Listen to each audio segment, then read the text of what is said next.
Comme tous les soirs, j'ai allumé ma tv.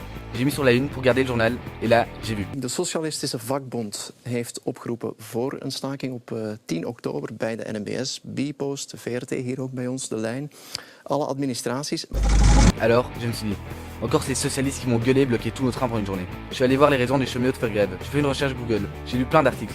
J'ai compris leurs raisons. Une des raisons, c'est qu'ils sont contre la privatisation de la NCCB envisagée par le gouvernement. Je me demandais pourquoi.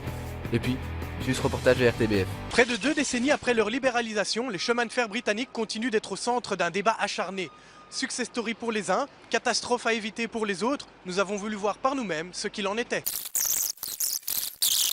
Notre première expérience des chemins de fer britanniques semble confirmer la problématique des prix élevés.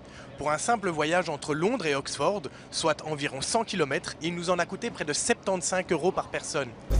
J'étais convaincu, moi aussi, je veux pas payer 5 fois plus cher mon billet de train. En plus, ça entraînerait toute une série de désavantages pour les cheminots. Bref, tout le monde est perdant. Ensuite, j'ai appris qu'en 6 ans, les gouvernements ont retiré 3,1 milliards d'euros à la SNCB. J'étais étonné. Pour moi, le train, c'est le transport de l'avenir. C'est le seul qui sait répondre à la problématique environnementale. Après les accords de Paris sur le climat, cette politique est juste incohérente. En plus de précariser la situation des cheminots, ça offre un service ferroviaire moins bon.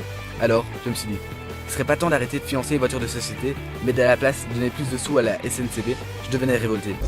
La troisième raison, c'est que le gouvernement veut instaurer un service minimum pour les jours de grève. Pour eux, c'est une façon de continuer leur politique, sans devoir écouter les protestations car les grèves auront moins d'impact. Ces raisons m'avaient convaincu.